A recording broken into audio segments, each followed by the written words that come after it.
Good morning. अब यहाँ से हम लोग एक नए टॉपिक को स्टार्ट कर रहे हैं, कैपेसिटर। तो इलेक्ट्रोस्टैटिक्स में पीछे हम आपको जितने भी वीडियो में बताए हैं कि चार्ज का हम लोग का कॉन्सेप्ट हो गया था, इलेक्ट्रिक फील्ड हो गए, इलेक्ट्रिक पोटेंशियल और गॉस थ्योरम। ये सारे टॉपिक हम लोग पिछले वीडियो में हम लोग अच्छे से पूरा डिस्कस कर लिए थे। अब यहाँ से हम लोग एक नए टॉपिक को स्टार्ट कर रहे हैं जो आपका एक न्यू चैप्टर होगा, कैपेसिटर। कैपेसिटर भी बहुत इंपॉर्टेंट एक चैप्टर हम लोग का है, जिससे रिलेटेड क्वेश्चन बोर्ड में भी आते हैं, कंपटीशन में भी बहुत सारे क्वेश्चन इससे पूछे जाते हैं। तो इसके जो कॉन्सेप्ट, बेसिक कॉन्सेप्ट है, जो इसके डेरिवेशंस हैं, इनके कॉन्सेप्ट को आप आज यहाँ पे क्लियर करिए इस वीडियो में। तो वीडियो को पूरा लास्ट तक देख करके आप पूरा नोट्स बना लीजिएगा इसका। देखिए अब हम लोग स्टार्ट कर रहे हैं concept of capacitor. Concept of capacitance बहुत ही इंपॉर्टेंट ये हम लोगों का टॉपिक है। कैपेसिटर देखिए मीन्स कैपेसिटेंस और कैपेसिटर दो वर्ड होते हैं। कैपेसिटेंस मीन्स हो गया कि जो आप उसके कैपेसिटी को पूरा डिफाइंड करेंगे, जो उसके नेचर को डिफाइंड करेंगे, वो चीजें हम लोग की क्या होती हैं, कैपेसिटेंस होती है। और जो कैपेसिटर वर्ड यूज करेंगे, कैपेसिटर वर्ड मीन्स क्या है कि एक ऐसा इंस्ट्रूमेंट जिसके पास ऐसे चार्ज को स्टोर करने की हमारी कैपेसिटी होती है, उस इंस्ट्रूमेंट को हम लोग क्या बोलते हैं, कैपेसिटर। आप सिंपली जानिए, ऐसी कोई भी बॉडी हमारी, ऐसा कोई भी इंस्ट्रूमेंट हो जो चार्ज को स्टोर करके रख ले। तो चार्ज स्टोर हो गया मीन्स क्या हो गया, उसके पास एनर्जी स्टोर हो गई। तो एनर्जी स्टोर करके, उस चार्ज को स्टोर करके कोई भी अगर इंस्ट्रूमेंट रख रहा है, तो उस इंस्ट्रूमेंट को हम लोग क्या बोलते हैं, कैपेसिटर। तो कैपेसिटर को जो सिंपली डिफाइंड किया गया, किसी भी आप चार्जेज बॉडी को ले लीजिए। अगर ये चार्जेज बॉडी है, पॉजिटिव चार्जेज है पूरी तरह से फुल्ली, तो इसका चार्ज जो ये स्टोर करने की कैपेसिटी है, ये चार्ज स्टोर करने की कैपेसिटी ही इसकी क्या होती है, कैपेसिटेंस होती है। तो चार्ज अगर स्टोर करना है तो आप सिंपल जानिए, अगर बॉडी चार्ज को स्टोर कर ले रहा है तो इसका मतलब क्या हो गया, मीन्स हो गया कि उसके पास एनर्जी स्टोर हो गई। तो एनर्जी स्टोर हो गई यानी कि उसके पास क्या आ गया, पोटेंशियल आ गया।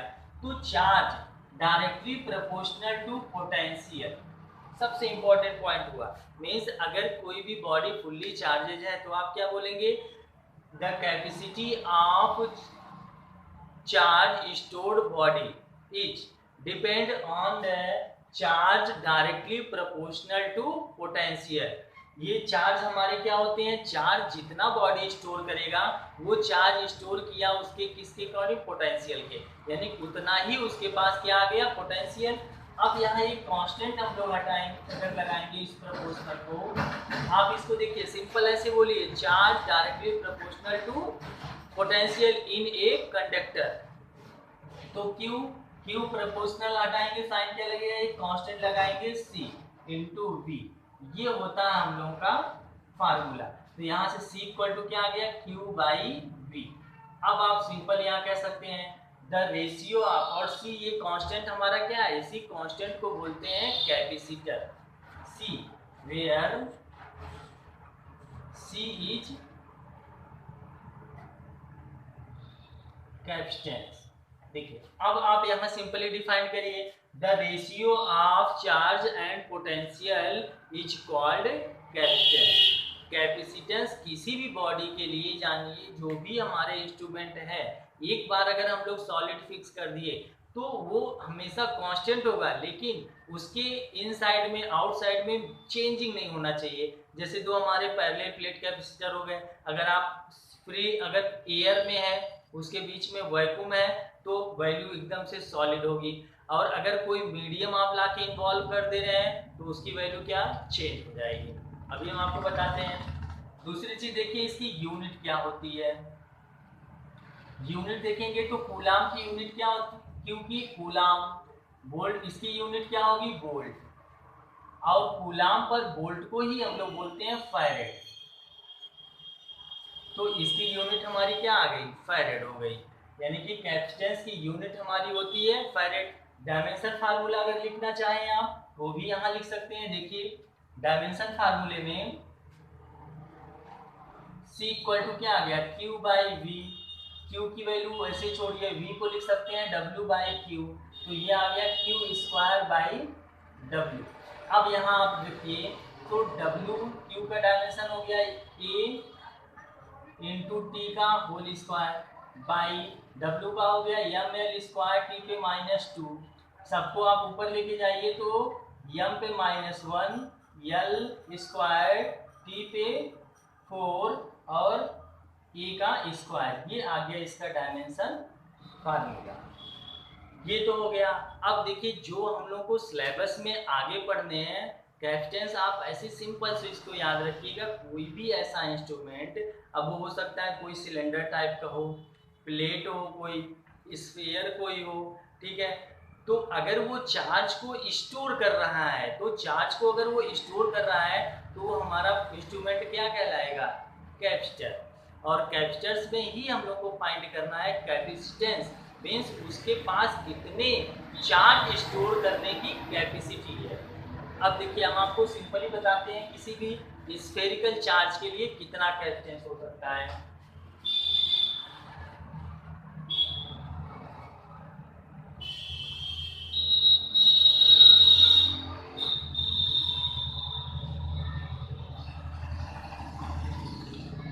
देखिए capacitance of an isolated spherical conductor,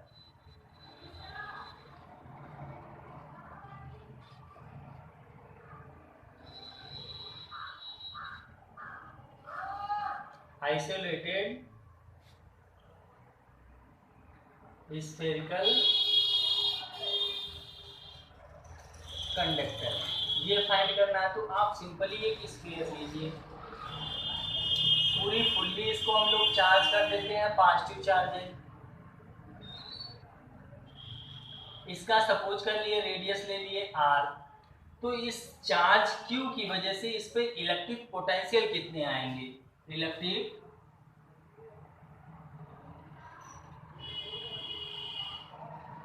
potential V equal to formula क्या होगा 1/4 pi epsilon 0 Q by R। तो कैपेसिटेंस कितना हो गया, कैपेसिटी, या सिंपल लिखिए capacitance, capacitance equal to formula हमारा क्या होता है C equal to Q by V, तो C इक्वल टू आ गया Q बाई V की value 1/4 pi epsilon 0 Q by R, ये कैंसिल हुआ, ये ऊपर चला गया, तो C इक्वल टू आ गया हमारे 4 पाई एप्सिलॉन 0 इंटू R। देखिए तो C डायरेक्टली प्रोपोर्शनल किसके हो रहा है, R के, यानी किसी भी बॉडी, किसी भी स्फीयर का जो कैपेसिटेंस होता है वो डायरेक्टली प्रोपोर्शनल किसके होता है, रेडियस ऑफ कैपेसिटर। मीन्स जितना हम लोग का स्फीयर का रेडियस इंक्रीज करेगा उतना ही इसकी स्टोरिंग करने की पावर कैपेसिटी इंक्रीज करेगी। तो C डायरेक्टली प्रोपोर्शनल R, ये रेडियस अगर ग्रेटर है तो कैपेसिटेंस ग्रेटर, और रेडियस अगर लेस है तो कैपेसिटेंस हमारे लेस होंगे। तो ये बहुत इंपॉर्टेंट है। अब आप इससे किसी भी, जैसे हमारे अर्थ हो गए, अर्थ का भी आप कैपेसिटेंस फाइंड कर सकते हैं, सिंपल है, आप इसकी वैल्यू रखिए, अर्थ का रेडियस रखिए, वहां से फाइंड कर लीजिए अर्थ की हमारी कैपेसिटी कितनी होती है। जैसे अर्थ यहाँ पे आप कैलकुलेट करिए,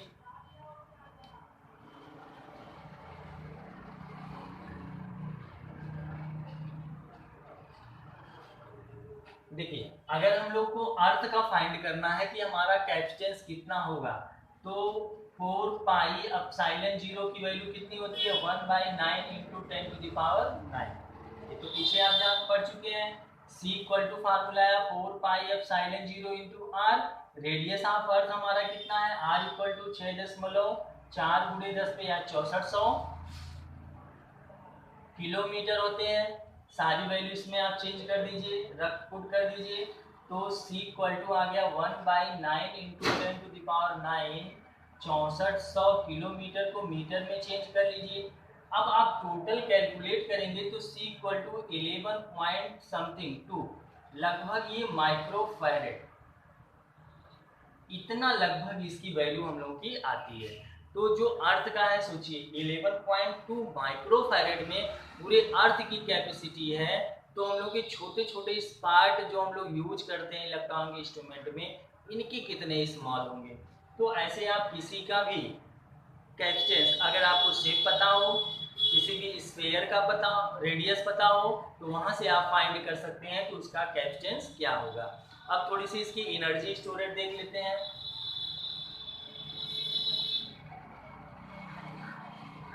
देखिए एनर्जी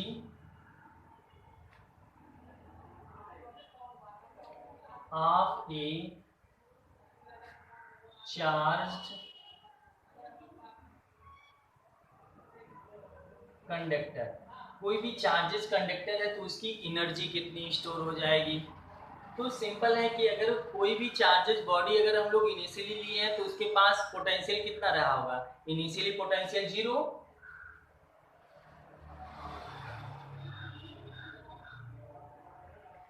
इनिशियल पोटेंशियल कितना होगा 0। फाइनल अगर हम उसको v पोटेंशियल तक चार्ज करते हैं तो फाइनल पोटेंशियल कितना हो गया इसका v, तो एवरेज पोटेंशियल कितना आएगा,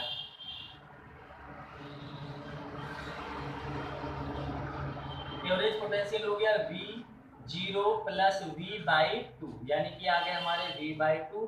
तो वर्क डन, देखिए किसी भी चार्जेज बॉडी में, किसी भी कंडक्टर में जो हमारा वर्क डन होता है वही वर्क डन किसमें स्टोर होता है, पोटेंशियल एनर्जी में। तो वर्क डन का फार्मूला होता है W=Q/V, और यही वर्क डन हमारे किसमें स्टोर होते हैं, पोटेंशियल के फॉर्म में। चार्ज स्टोर हो रहा है तो स्टोर होने का मीन्स क्या हो गया, पोटेंशियल एनर्जी। तो वही वर्क डन जो हमको बॉडी को चार्ज करने में, उसको पोटेंशियल उसमें स्टोर करने में जो वर्क करना होता है वही work done, doing work done convert होते हैं हमारे पोटेंशियल एनर्जी में। तो U हमारा आ गया Q/V एवरेज।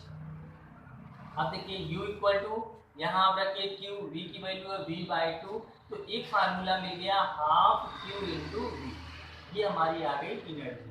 अब हमें पीछे पता है Q हमारा क्या होता है, C/V होता है, वैल्यू पुट करिए तो U हाफ यहाँ पे रखेंगे तो C/V का स्क्वायर, एक फार्मूला ये बन गया। दूसरा V को आप चेंज कर लीजिए तो V आएगा Q/C, तो U हाफ, यहाँ अगर वैल्यू हम लोग पुट करेंगे तो क्या हो जाएगा Q²/C, एक फार्मूले हमारे ये बन जाएंगे। तो ये तो हमारी हो गई स्टोरेड एनर्जी इन कैपेसिटर। कोई भी बॉडी हमारी हो, अगर उसके पास पोटेंशियल आ रहा है तो इतनी एनर्जी, अब कौन सा फार्मूला हमें यूज करना है क्वेश्चन में, ये अकॉर्डिंग टू क्वेश्चन। अगर आपको कैपेसिटर वोल्टेज, कैपेसिटेंस उसका वोल्टेज पता है ये यूज करेंगे, चार्ज कैपेसिटर पता है ये यूज करेंगे, और पोटेंशियल चार्ज और वोल्टेज पता हो तो इस फार्मूले का हम लोग यूज करेंगे। देखिए इतनी तो चीज़ें हो गई। अब थोड़ी सी बात करें, अगर हम लोग पैरेलल प्लेट कैपेसिटर देखें या कोई मीडियम इसके अंदर इन्वॉल्व हो जा रहा है तो वो हम लोग के कैपेसिटर कैसे इसके चेंज हो रहे हैं। तो दो चीज़ें जो हम लोग को सॉलिड अब आगे पढ़ने हैं कि पैरेलल प्लेट कैपेसिटर, उन पर कोई मीडियम अगर उसमें डाइलेक्ट्रिक कांस्टेंट आ रहा है तो क्या इसके फार्मूले बनेंगे, और इसके कैपेसिटेंस में क्या चेंज होंगे। मेनली बेसिक आपको ज़्यादातर पढ़ना है पैरेलल प्लेट कैपेसिटर। वैसे सिलेबस में आपके सिलेंड्रिकल भी है, स्फेरिकल भी है, कंसेंट्रिक स्फीयर भी है, और हमारे ये पैरेलल प्लेट कैपेसिटर, ये तो सबसे इम्पोर्टेंट टॉपिक है। तो अब हम लोग नेक्स्ट वीडियो में देखेंगे, इसके सेकेंड पार्ट में हम आपको बताएंगे कि इसमें कितने सिलेंडर हो गया, पैरेलल प्लेट कैपेसिटर हो गए, और कोई स्फीयर कंसेंट्रिक स्फीयर हो गया, चार्ज कितना इंड्यूस हो रहा है, ये सारी चीज़ें हम अपने आपको नेक्स्ट वीडियो में बताएंगे। तो इसको इतना कॉन्सेप्ट आप क्लियर कर लीजिएगा। नेक्स्ट वीडियो में last of energy, parallel plate capacitor, ये सारी चीज़ें हम लोग डिस्कस करेंगे। जय हिंद।